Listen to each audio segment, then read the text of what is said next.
Okay, are you ready? Are you ready? Okay, if you are ready, good morning everyone.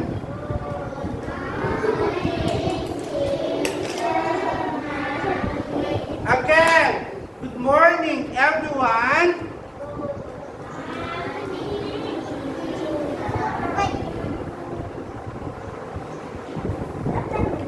Okay, everybody please sit down.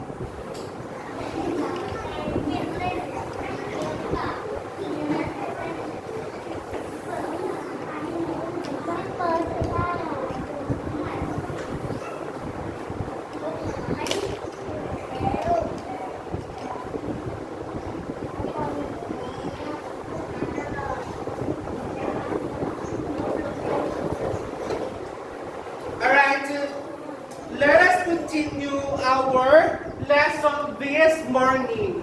And our subject this morning is mathematics. Okay? Everybody say mathematics. Okay, so the last meeting, you able to know how to identify the number if it is equals or not equals. Okay, so let's do have a recap what when we say equal and not equal. Okay, how do you say this one? How do you call this symbol? How do you say the symbol? It's, everybody say equal. Again, equal. And how about this one?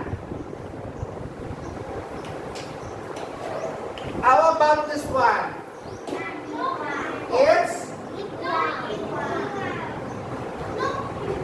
It's not equal. Not equal. And this one, equal. Okay. Now, if I would write this one, if this is number 10 and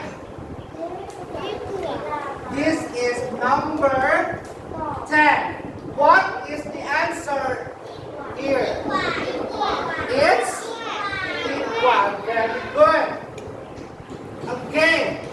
How about this one?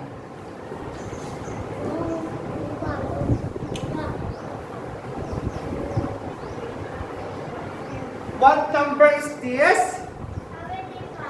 It's 25. And the second number is, what number is this? Okay, what is the answer? What is the answer? Equal or not equal? It's not equal. Okay? That is how you are going to determine, identify if it is equal or not equal. Okay, another one. How do you determine this one? This is, and this one. What is the answer? It's not equal. Alright, another one. How about this one? It's very good. Everybody clap our hands. Okay, that is very easy. Okay? So always remember that your answer will be equal if the first number given to the second number are the same. But if the first number not the same to the second given number, it's not equal. Alright? So that is equal and not equal. Everybody say equal. Not equal. Very good. Now this morning, we will continue how to use the greater than and less than. Okay? So, let's do have less than.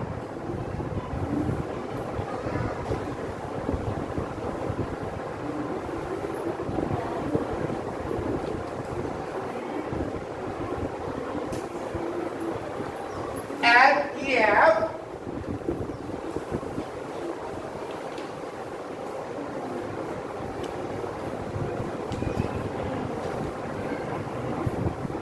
alright.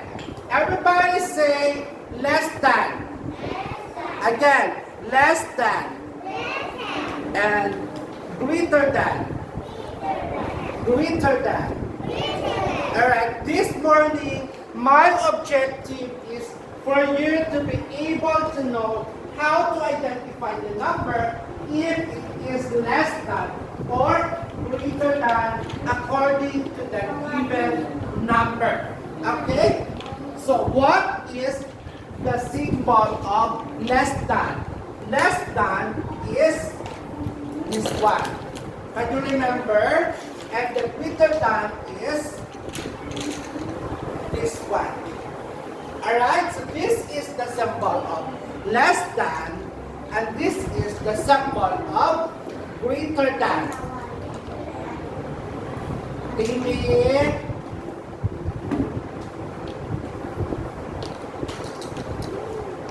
Again, this is the symbol of greater than, less than rather, and this is the symbol of greater than. Okay, everybody say less than. Less than. Greater than. Greater than. There you go. So what are the examples when to use the greater than, and what are the examples when you use the less than? Okay, say for example, for the less than, if we have 5 and 6. The first number is 5 and the second number is 6. So the answer is 5 is smaller than 6. So you have to use less than. Okay? And for the greater than, if 10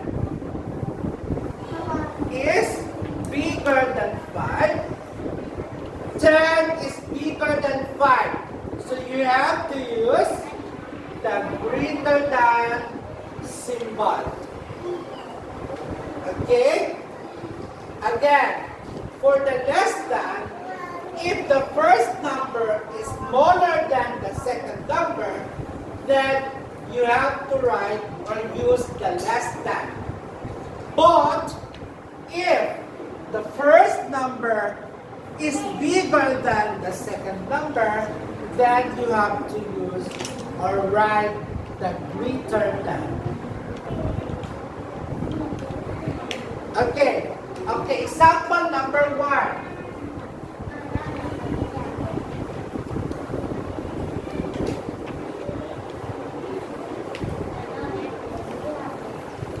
Okay, say for example, we have here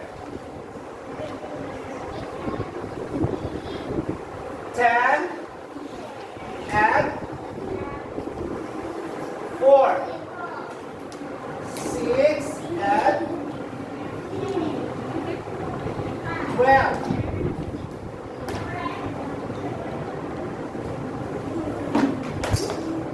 13 and 11, 15 and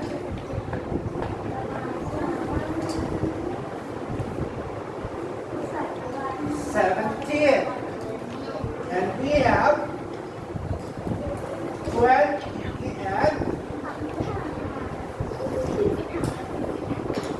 19. Now, let us identify. Tell whether it is less than or greater than. Okay, let's start number 1. For number 1, we have 10 and 4.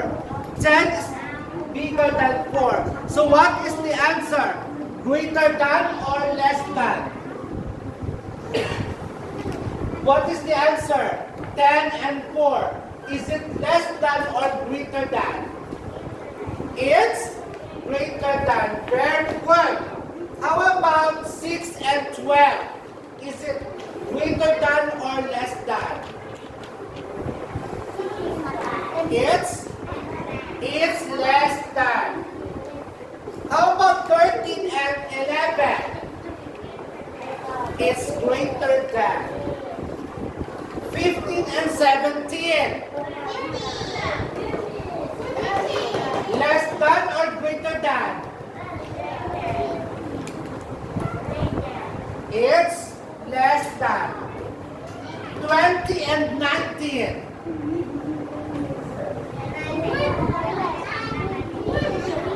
It's greater than. Very good. Okay? Again, number 1. 10 is bigger than 4. Then the answer is greater than. 6 is smaller than 12. So the answer is less than. 13 is bigger than 11. Then the answer is greater than. 15 is smaller than 17. The answer is less than. 20 is bigger than 19. The answer is greater than. Everybody say greater than. Greater than. Greater than. Greater than. Less than. Less than. Okay. What do you call this symbol? What symbol is this? What symbol is this? Less than. Are you sure? Okay, if you are sure, let's start with the activity.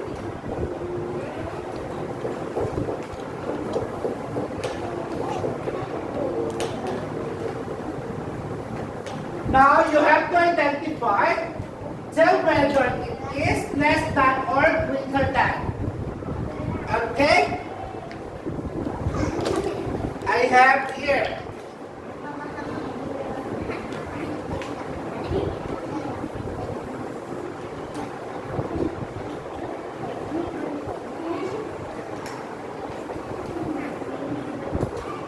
And then if the number is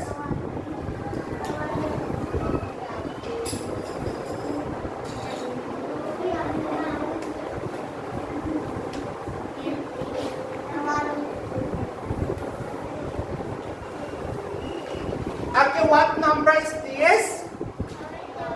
What number is this? The second number.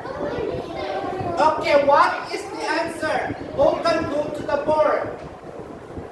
Yes, Kankan. You have to write it is greater than or less than. Come here.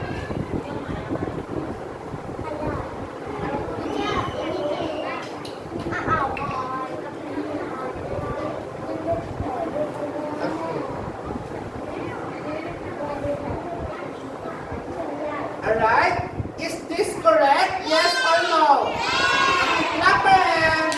Come here, Kankan. Kankan. Choose your classmate. Choose your classmate. Who? Regent? At the back? Okay, come here.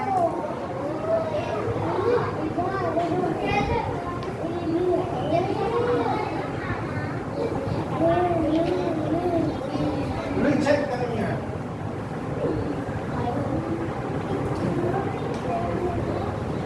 Alright. What is the answer? Greater than or less than? Is this correct? Is this correct? Are you sure? No? This is correct. Ati Papa, we can choose the classmate. Choose your classmate. Okay.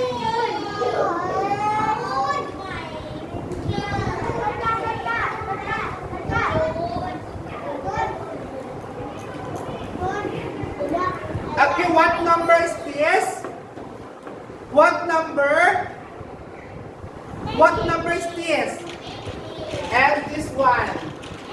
Of course. Now, you have to identify bigger than or less than. Is this correct? Yes or no? Okay, very good. Clap your hands. Okay, choose your classmate.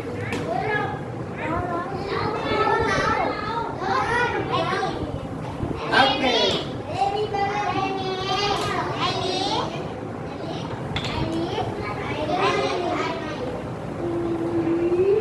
Okay, next we have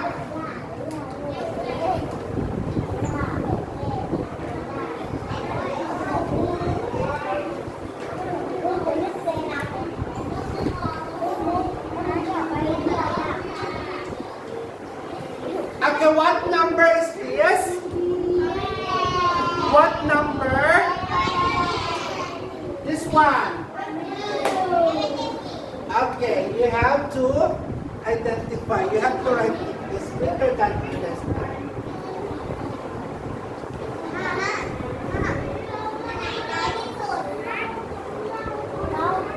Okay, is this correct? Yes or no? Okay, clap your hands.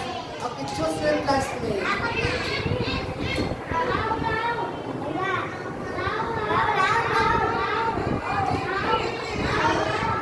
Demi!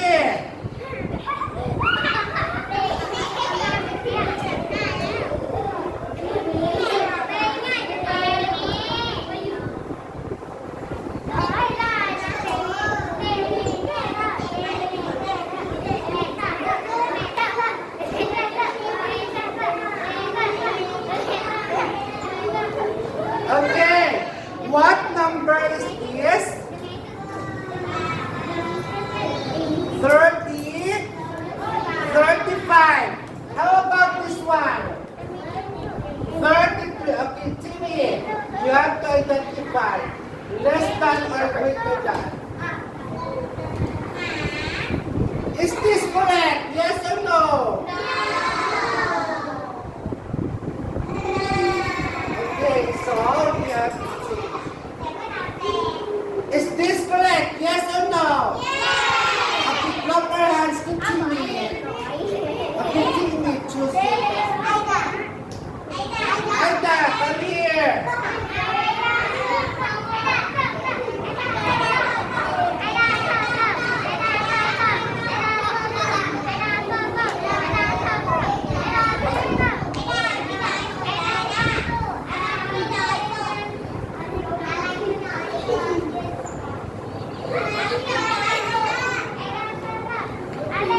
Okay, this is what number? This one. Okay, you have to identify. Okay, right. Okay, is this correct? Yes or no? Okay, everybody clap our hands. Thank you, Aida. Now, on your workbook, please open your book on page 41, letter F.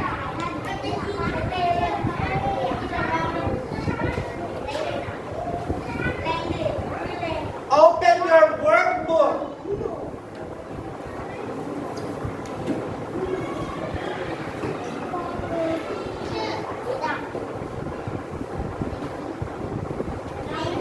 Page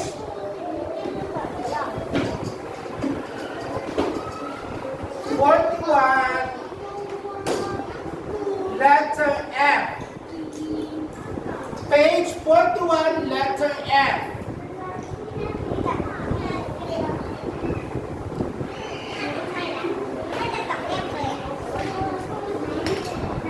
Here, you have to open your workbook, page 41. Mathematics.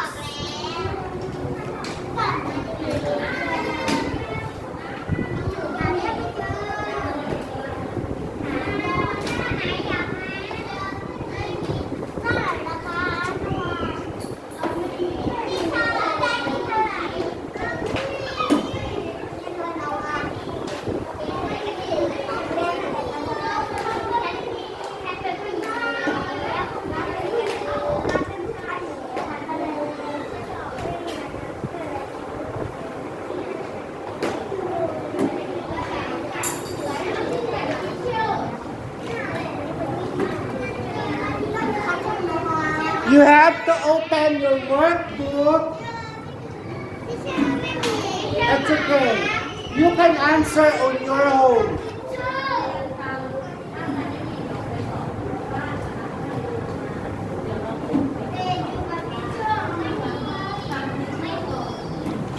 Okay, so you have to answer your workbook on page 41 and only letter F from number 1 to number 9. So all you have to do is you have to identify, tell whether it is greater than or less than.